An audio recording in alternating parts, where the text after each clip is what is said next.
L'autre jour, comme nous discutions avec le bouquiniste anarchiste gilet jaune Gustave, qui est le rouspéteur érudit du village, et comme apparemment il est assez content en ce moment que je relaie sa pensée vers mes abonnés, vous, il avait l'air impatient de me dire des choses, même si nous n'étions que le dimanche de Pâques, c'est-à-dire 3 ou 4 jours en avance sur mon rythme hebdomadaire.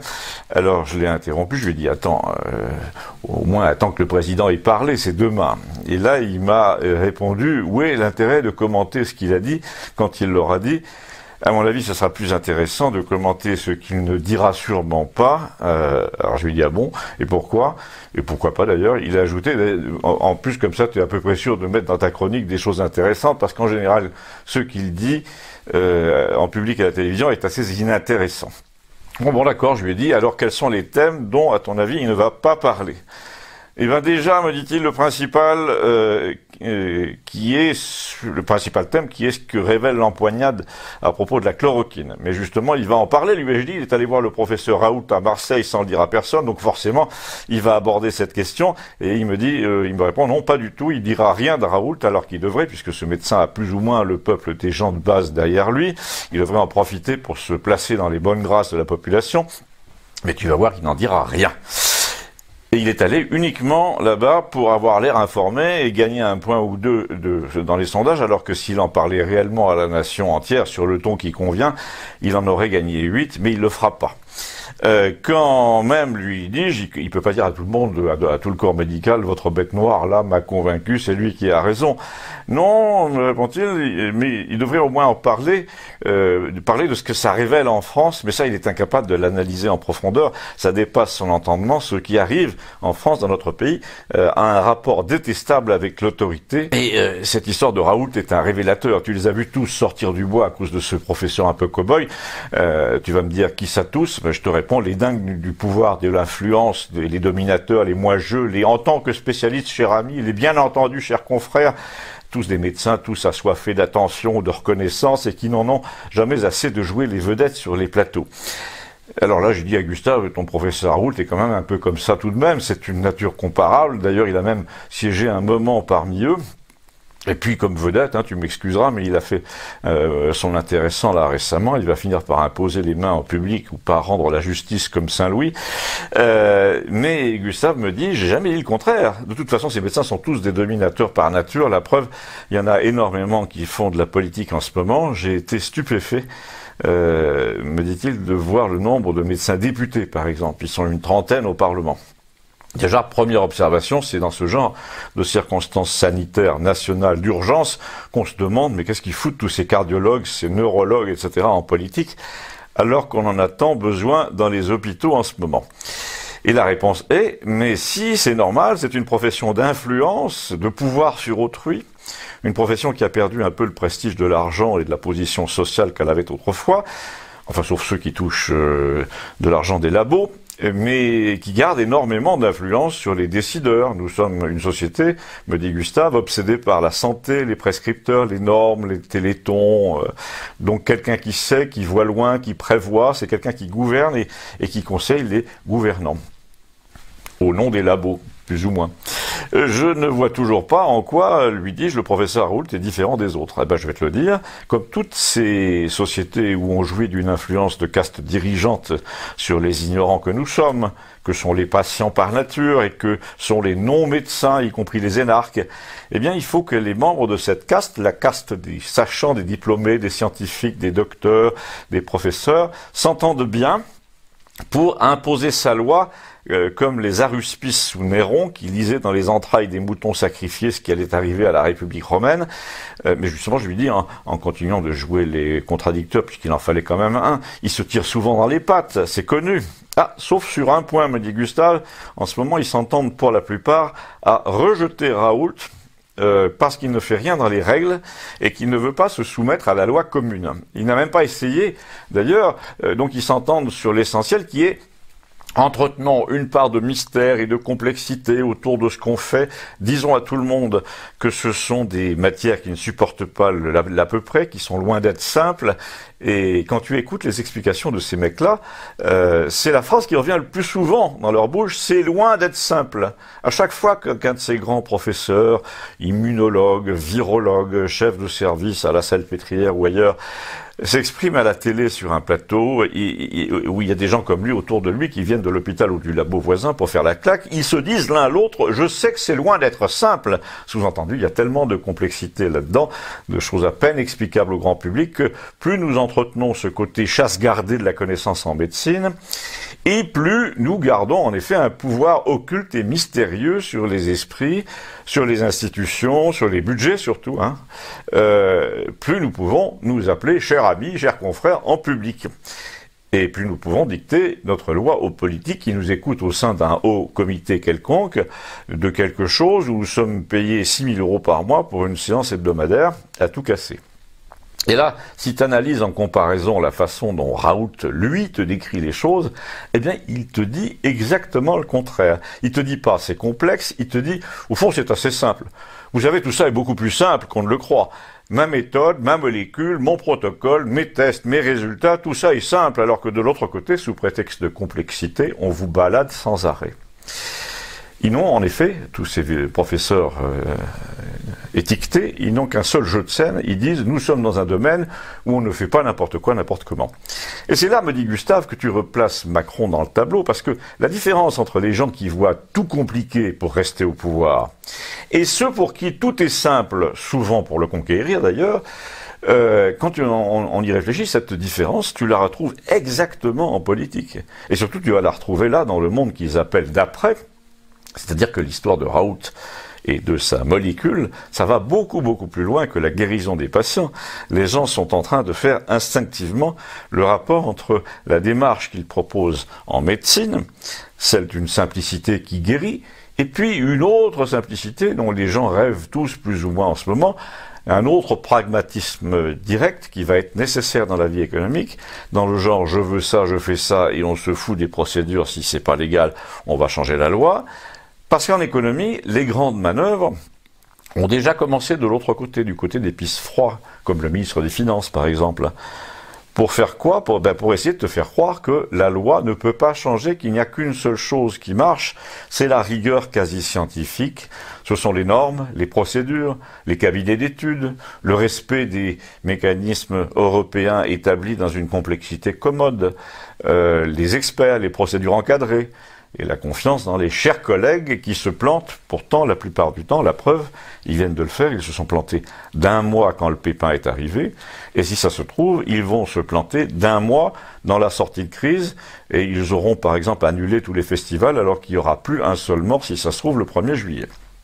Eh ben, l'équivalent des grands pontes de la médecine parisienne qui encadrent, qui recadrent Macron à l'Élysée sur le ton faites gaffe, ce sont les directeurs d'organismes financiers allemands ou néerlandais qui le recadrent aussi, mais à Bruxelles. En fait, on a un président qui est recadré en permanence. Par exemple, dans les solutions financières d'après-crise, là, qui ont déjà été prédessinées par une réunion européenne, tu n'as pas un seul représentant de l'Espagne, de l'Italie, de la France non plus, je crois bien. On va donc prêter des montagnes d'argent issus de création monétaire à nos pauvres pays ruinés par un système qui a déjà fait la fortune de l'Allemagne. Et c'est l'Allemagne elle-même qui va venir vérifier si on se comporte bien pour lui permettre de refaire tranquillement sa fortune à nos dépens. Donc le seul rôle du président français dans toute cette affaire, c'est quand l'Allemagne lui dit « Mais vous êtes sûr là que dans le peuple en France ça va passer cette histoire ?» Et qu'il répond « Ne vous en faites pas, j'en fais mon affaire. » Et en fait, il est là donc pour nous faire gober l'hameçon. Tu sais, dans les films de gangsters, me dit Gustave, il y a toujours le petit chef là, qui se fait engueuler par le gros parrain parce qu'il n'a pas su tenir ses troupes et qui promet au boss de mater tous ceux qui sont en dessous de lui. Et ben les types en dessous, c'est nous. Il promet de nous mater devant ses maîtres, en quelque sorte. Et que lui disent ses maîtres, ils lui disent, va, on s'en fout de ce que ça va coûter pourvu que tu fasses le boulot. Et là, tu l'as très bien entendu, il nous a dit, les gars, on va tout remettre en ordre, c'est-à-dire dans le même ordre qu'avant. Et il dit, comme on lui a dit, quel qu'en soit le prix. Alors, tu penses d'emblée Oh, il est sympa, il n'hésite donc pas à mettre la main au portefeuille. Oui, sauf qu'à la fin, c'est toi qui payes. Et le pire, c'est que tu payes pour rétablir un ordre dont tu n'étais pas content au départ. Alors je lui dis, ne va pas trop vite, de toute façon, il nous fait son discours demain, on va voir. Et c'est là que je l'ai quitté pour le retrouver le surlendemain, complètement remonté, parce que j'étais déjà en conversation ce matin-là, par-dessus la rivière, avec l'abonné au Monde qui habite par là et qui était venu exprès avant lui pour me dire ce qu'il fallait penser du discours du président, parce qu'il est comme ça. Malheureusement pour lui, Gustave s'est pointé dans mon jardin pour boire ce que nous appelons un café camping-gaz au mauvais moment, c'est-à-dire au début, et donc il a répondu à tous les arguments du Béné oui en les retournant. L'autre nous a dit, par exemple, bon, cette fois on a nettement l'impression qu'il y a un pilote dans l'avion. Parce qu'il avait entendu dire sur LCI sans doute, et Gustave a répondu, oui, l'ennui c'est qu'il touche à tous les boutons, ton pilote, et n'importe comment. Et l'abonné au Monde a voulu conclure en faveur du président, alors que la discussion n'avait pratiquement pas commencé, en disant, bon, de toute façon, moi j'ai trouvé ce discours très très bien, très rassembleur. Oui, a dit Gustave, en effet, c'était un discours de salle polyvalente où tu remercies le capitaine des pompiers et où tu te félicites de l'unité de la commune alors que tout le monde te déteste et te prend pour un gros parano. Mais à part ça, en effet, tu as raison, dans le genre, il est très fort. C'est simple, on dirait à peu près notre mère, a conclu Gustave. En entendant, a répondu le type du Monde, là, notre maire, il a été réélu. Oui, par des vieux complètement terrorisés par LCI qui se lavaient les mains toutes les 3 minutes et dont les 3/4 ne sont pas venus, donc par environ 30% du village. Et je te fiche mon billet, a dit Gustave, que quand les élections auront lieu, elles auront lieu avec un nouveau premier tour et que les soi-disant déjà élus dans ces conditions détestables, antidémocratiques, d'intimidation de l'électeur, avec des assesseurs sans masque, etc., vont devoir se plier à une nouvelle élection dans les règles en octobre ou l'an prochain, on ne sait pas, mais que là, ce sera une autre affaire. Parce que, avec la crise, le chômage, la nullité du pouvoir central, les maires auront une importance considérable. Il faut reconnaître, et je dis qu'on mesure déjà l'importance que ça pourrait prendre, puisqu'on voit des maires qui veulent faire fabriquer des masques pour leurs concitoyens. Dans 6 semaines, ils vont commencer à nommer des comités de salut public, si ça continue. D'ailleurs, j'ai dit à l'abonné au Monde, on ne comprend pas très bien pourquoi le gouvernement essaie de rafler en ce moment tous les masques. Il interdit aux maires d'en distribuer. Il reste sourd à certains fabricants locaux. Il y a beaucoup de témoignages. Alors Gustave intervient et dit, moi j'ai bien une explication, mais elle ne va pas lui plaire. C'est que si le ministre de l'Intérieur interdit d'en distribuer des masques, c'est que lors de la sortie du confinement, on va assister à des manifestations et que les gens risquent de sortir masqués. Et ils n'aiment pas ça. Ben justement non, j'ai répondu, pourquoi crois-tu qu'ils aient interdit les rassemblements jusqu'en juillet? Ça leur permet de faire croire qu'il n'y a plus de gilets jaunes. Ben, tu auras beau interdire les rassemblements, me répond Gustave sur un ton, cette fois de complotiste qui a déjà pensé au truc et qui a pris des contacts à travers la France dans son réseau, tu pourras pas empêcher les gens, par exemple, de porter un masque jaune fluo. Hein, t'as qu'à le tremper dans une sauce au safran, tu passes un stabilo dessus, un coup de bombe acrylique et hop, le tour est joué. Et là, notre abonné au Monde a répondu, bah, c'est malin de donner des idées pareilles aux gens, on a besoin d'unité. Mais, a dit Gustave, elle se renforce en ce moment tous les jours. Les gens sont convaincus que cette crise est la dernière sortie avant l'autoroute vers le néant. Et c'est ça l'unité. Ah, n'importe quoi, a dit l'abonné au Monde, tu nous fais le survivaliste en plus. Ben oui, en effet, a dit Gustave, le survivaliste de l'humanisme. Les gens se sont rendus compte, là, pendant le confinement, qu'on pouvait travailler sans se crever, qu'on pouvait imaginer autre chose que d'acheter un séjour en Thaïlande devant les caisses de Carrefour. On pouvait imaginer que les gosses qui apprennent le piano, que les gosses apprennent le piano au lieu de faire de la roue arrière dans les cours d'immeubles. C'est bien aussi le piano. Et puis on pouvait imaginer que s'occuper de ses vieux parents, c'était mieux que de les laisser aller en EHPAD. Et là, a dit Gustave, je suis obligé de te dire, mon pauvre Albert, qu'ils auront beau dissimuler la réalité, les chiffres, le scandale des EHPAD, c'est vraiment la clé de la situation, et c'en est qu'à son début. C'est une tragédie au sens classique, au sens littéraire. T'as là des vieux qui savent qu'ils vont mourir de toute façon, hein, comme tout le monde, mais qui quittent tous les matins leur chambre de 17 mètres carrés pour aller avec leurs semblables en bas, et pour être réconfortés par des bavardages, des visites, et du coup, la mort, ils n'y pensent pas, ou n'y pensent plus. Ou très peu. Et d'un coup, toc, On en dépiste un positif qui tombe en moins d'une semaine, et puis un autre, deux autres, 10 autres. Résultat, ils sont bloqués dans leurs 17 mètres carrés, ils n'ont plus de salle commune, plus de visites, et ils savent que quoi qu'ils fassent, la mort est en train de venir les chercher. Le virus les rattrapera toujours, comme dans les pires tragédies au théâtre. Vous savez, le roi se meurt de Ionesco, par exemple, qui est un truc que j'aime bien. Et là, les familles ont compris que la nullité des pouvoirs publics se trouve tout entière résumée dans cette histoire d'EHPAD. C'est une parabole parfaite de l'incapacité à mouvoir le bateau avant les récits. C'est le Costa Concordia du truc. C'est le jeu. Je vous l'avais dit, commandant, que ça passait pas. Et le type, le mec n'en fait qu'à sa tête, et le bateau se retrouve couché avec des morts plein les cabines. Eh bien, d'ailleurs, souvent les familles avaient déjà un sentiment de culpabilité à l'égard de leurs vieux, de relations inachevées. Trop de travail, trop de différences culturelles entre générations. Et là, il y a rien de pire. Pas de visite, enterrement à la sauvette, sentiment d'urgence, de gâchis. Alors, toi qui es si malin, a dit l'abonné au monde, qu'est-ce que tu aurais fait à leur place? Et moi, j'aurais fait ce que le gouvernement était infoutu de faire, a dit Gustave, dans la société entière. Je l'aurais fait au moins pour les vieux. C'est-à-dire dépistage, chloroquine, antibiotique dès le 3e jour. Mais ce que je sais, c'est que dès le 10 janvier, d'après les chiffres chinois, on savait que les vieux étaient en première ligne. Donc c'est eux qu'il fallait défendre d'abord. Le pire, c'est que maintenant, ils réfléchissent à ne plus les laisser sortir du tout. Même toi, me dit-il, même moi, ils disent après 70 ans, mais dans un pays rural où tu ne risques rien, où tu rencontres 4 personnes par semaine, t'empêcher de traverser le village pour aller au poulailler sous prétexte que tu as 70 ans, c'est absolument grotesque. Et là, l'abonné au monde a essayé d'en placer une, mais Gustave me parlait à moi de toute façon. Il m'a dit, tu sais, les gens de notre génération, et même un peu les jeunes, d'ailleurs, ont compris que la société de Macron, c'était plus ou moins le film Soleil Vert. Tu te souviens, où les vivants dévorent les protéines humaines issues des cadavres parce qu'il n'y a plus assez à manger et parce qu'on rationalise. Le monde est devenu tellement invivable qu'on projette aux vieux des images de sous-bois et de rivières avant de les endormir à jamais. Et ben, cette crise, c'est marrant, te montre tout ça en même temps. Combien l'eau peut être pure, combien le ciel peut être clair, combien les dauphins aiment jouer sur les mers quand il n'y a pas de paquebot grotesque équipé de 24 restaurants et de 3 casinos, combien une société où on ne vend que des services sans rien produire, ça ne marche pas, combien une société où on ne vend que du superflu, ça ne marche pas non plus, parce que l'essentiel c'est bien aussi, lire, élever ses enfants, faire de la musique, étudier l'histoire, refaire une maison, planter des jardins, c'est bien aussi, combien une société où tout vient de Chine, d'Inde, de Corée, fabriqué par des petits robots, ça ne peut pas vivre et ça peut même très bien mourir. On nous dit les médicaments, les pièces automobiles, mais personne ne te parle par exemple des sas, des câbles, des tuyaux sous pression, des capteurs, des manomètres et de la surveillance électronique, des écrans de contrôle, de la mise en réseau sur les 58 réacteurs nucléaires français. Personne ne t'en parle. Et personne ne te dit où sont les stocks d'iode par département. Personne ne le sait. Pourtant, quand tu y penses, tu espères de plus en plus que rien de tout ça ne vient de Chine dans ce genre de matériel, que c'est fabriqué et contrôlé ici, et tu espères qu'il n'y aura pas de pénurie sur le marché. Une pénurie qu'ils appellent par pudeur tension.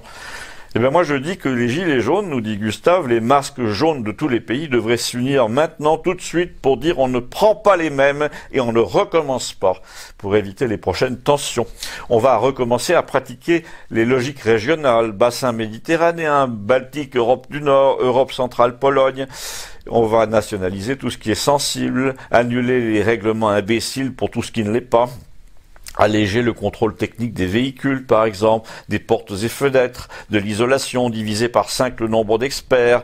Les gilets jaunes devraient monter sur des bidons, là, maintenant, pour parler à la foule et pour dire, quand le président nous raconte qu'il paiera quel que soit le coût, c'est facile, c'est pas lui qui paye. C'est pas non plus l'Europe, quoi qu'on dise, comme si elle trouvait de l'argent autre part que dans notre poche. C'est nous qui payons sur 50 ans. C'est de notre poche que vient l'argent.